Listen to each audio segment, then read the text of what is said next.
Sedekah semuanya baik, namun antara satu dengan yang lain berbeda keutamaan dan nilainya.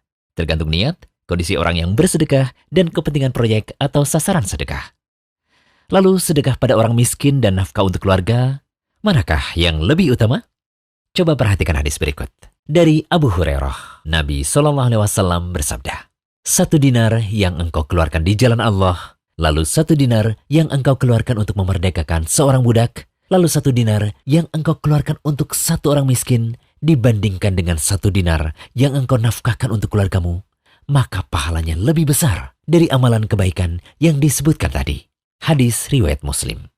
Imam Nawawi rahimahullah membuat judul untuk hadis tadi dengan judul Keutamaan nafkah bagi keluarga dan hamba sahaya, serta dosa bagi orang yang melalaikan dan menahan nafkahnya untuk mereka.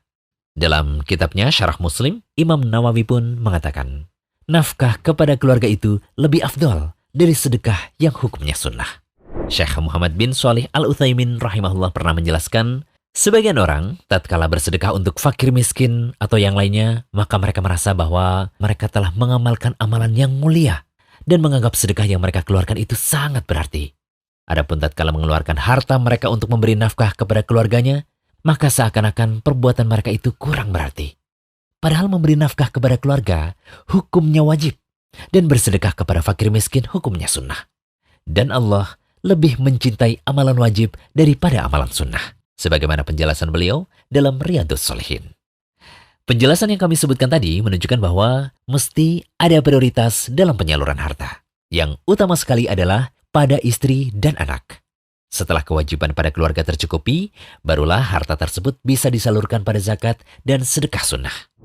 Dari Sa'ad bin Abi Waqqas, Nabi SAW bersabda, sungguh, tidaklah engkau menginfakkan nafkah harta dengan tujuan mengharapkan melihat wajah Allah pada hari kiamat nanti, kecuali engkau akan mendapatkan ganjaran pahala yang besar sampai pun makanan yang engkau berikan pada istrimu. Hadis riwayat Bukhari. Dari Abdullah bin Mas'ud radhiyallahu anhu, ia berkata bahwa Rasulullah SAW bersabda, tidak boleh hasad atau ghibthah kecuali pada 2 orang, yaitu orang yang Allah anugerahkan padanya harta, lalu ia infakkan pada jalan kebaikan, dan orang yang Allah beri karunia ilmu, Al-Quran dan As-Sunnah, lalu ia menunaikan dan mengajarkannya.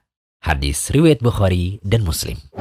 Ketika menjelaskan hadis tadi, Ibnu Battal rahimahullah menjelaskan, sebagian ulama menyebutkan bahwa pengeluaran harta dalam kebaikan dibagi menjadi 3. Pertama, pengeluaran untuk kepentingan pribadi, keluarga, dan orang yang wajib dinafkahi dengan bersikap sederhana, tidak bersifat pelit dan boros. Nah, nafkah seperti ini lebih afdol dari sedekah biasa dan bentuk pengeluaran harta lainnya. Kedua, penunaian zakat dan hak Allah.